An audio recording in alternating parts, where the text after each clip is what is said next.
कांग्रेस ने मुस्लिम लीग के सामने घुटने टेक दिए और मुस्लिम लीग के दबाव में किया।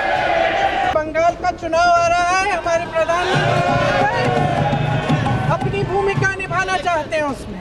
वंदे मातरम होता है तो वंदे मातरम के गान के पहले संसद में बैठे होते हैं तो भी खड़े होकर बाहर चले जाते। हम गाते रहते हैं, लेकिन वो वंदे मातरम नहीं गाने वाले अब शुरू किए हैं, उनके लिए मैं धन्यवाद।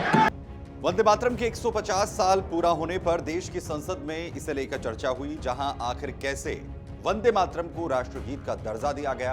वंदे मातरम की वो यात्रा जिससे प्रेरणा पाकर हमारे स्वतंत्रता सेनानियों ने भारत की स्वतंत्रता के लिए अपने प्राणों की आहुति दे दी। सदन में चर्चा की शुरुआत प्रधानमंत्री नरेंद्र मोदी ने की। उन्होंने वंदे मातरम को लेकर मोहम्मद अली जिन्ना के नेतृत्व वाली मुस्लिम लीग के विरोध का जिक्र किया और तत्कालीन कांग्रेस अध्यक्ष जवाहरलाल नेहरू की भूमिका पर सवाल उठाए। उन्होंने कहा कि 1905 में जो वंदे मातरम महात्मा गांधी को राष्ट्रगान के रूप में दिखता था, फिर भी पिछली सदी में इसके साथ बड़ा अन्याय आखिर क्यों हुआ? वंदे मातरम के साथ विश्वासघात क्यों हुआ? सवाल उठाया कि इसके साथ अन्याय क्यों हुआ और वो कौन सी ताकतें थी जिनकी इच्छा खुद पूज्य बापू की भावनाओं पर भी भारी पड़ गई, जिसने वंदे मातरम जैसी पवित्र भावना को भी विवादों में घसीट दिया। जहां एक तरफ प्रधानमंत्री नरेंद्र मोदी हमलावर थे, वहीं दूसरी तरफ कांग्रेस की यानी विपक्ष की ओर से जहां प्रियंका गांधी से लेकर गौरव गोगोई ने प्रधानमंत्री के हमलों का जवाब दिया। कांग्रेस सांसद प्रियंका गांधी ने सरकार पर तीखा हमला किया और कहा कि यह चर्चा जनता के असली मुद्दों से ध्यान भटकाने के लिए हो रही है। उन्होंने कहा कि वंदे मातरम 150 साल से देश की आत्मा का हिस्सा है और इसीलिए अब बहस की जरूरत नहीं थी। इस वक्त देश की संसद में जब बेरोजगारी, गरीबी और आम आदमी की समस्याओं का जिक्र होना चाहिए, तब देश में बंगाल चुनाव के चलते वंदे मातरम पर चर्चा की जा रही है। लेकिन सवाल यह है कि जिस राष्ट्रगीत वंदे मातरम को लेकर सत्ता पक्ष और विपक्ष एक दूसरे के आमने सामने, उसमें ऐसा क्या लिखा था जिसके चलते उसके मूल रूप से कुछ हिस्से को हटाना पड़ा? मुस्लिम लीग ने वंदे मातरम के जिस हिस्से को हटाने की मांग की और प्रधानमंत्री मोदी ने पूर्व प्रधानमंत्री जवाहरलाल नेहरू की भूमिका पर जिस हिस्से को लेकर वंदे मातरम के मूल रूप से हटाने को लेकर सवाल खड़े किए, वो क्या था? इसमें ऐसा क्या लिखा हुआ था, वो आपको बताते हैं। जाहिर है, मूल रूप से बंकिम चंद्र चट्टोपाध्याय ने अपने उपन्यास आनंद मठ में वंदे मातरम को एक स्तुति गीत के रूप में लिखा था, जिसने आजादी के संग्राम में क्रांतिकारियों के बीच में ऊर्जा का संचार किया। आजादी के बाद इसी गीत को 1950 में राष्ट्रीय गीत का दर्जा दिया गया, लेकिन संविधान सभा ने वंदे मातरम को राष्ट्रीय गीत का दर्जा देते हुए इस गीत के सिर्फ 2 अंतरे यानी 2 पैरा को ही राष्ट्रीय गीत के तौर पर स्वीकार किया।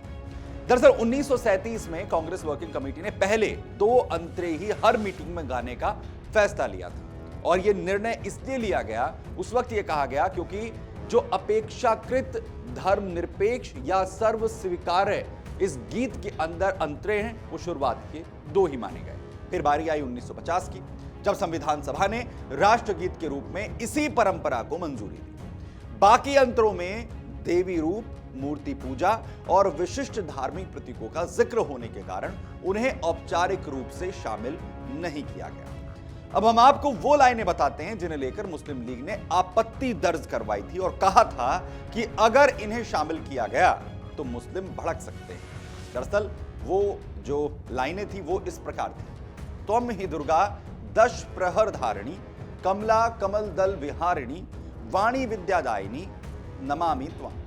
इसका अर्थ भी आपको बता देते हैं। हे मातृभूमि, तुम ही दुर्गा की तरह शक्तिशाली हो जो 10 अस्त्र शस्त्र धारण करती है। तुम ही लक्ष्मी हो जो कमल पर विराजती हैं और समृद्धि देती हैं। तुम ही सरस्वती हो जो विद्या देती हैं और ज्ञान का प्रकाश फैलाती हैं। मैं तुम्हें नमस्कार करता हूं, तुम्हें प्रणाम करता हूं। इस अंतरे में भारत माता को 3 शक्तियों दुर्गा, लक्ष्मी और सरस्वती का रूप बताया गया था। दरअसल इस्लाम धर्म के जानकारों का यह कहना था कि अल्लाह के अलावा किसी की पूजा की इजाजत इस्लाम धर्म में नहीं है और इसे लेकर सवाल उठाया गया कि अगर इन पंक्तियों को शामिल किया गया तो ये लोगों के बीच में उस दौर में वैमनस्य पैदा कर सकता है और मुस्लिम धर्म के लोगों को इससे आपत्ति हो सकती है। लेकिन इसी के चलते उस वक्त में 1950 में जब राष्ट्रगीत के तौर पर वंदे मातरम को स्वीकार किया गया, इसीलिए उसके शुरुआत के 2 अंतरों को भी शामिल किया गया, जिसे लेकर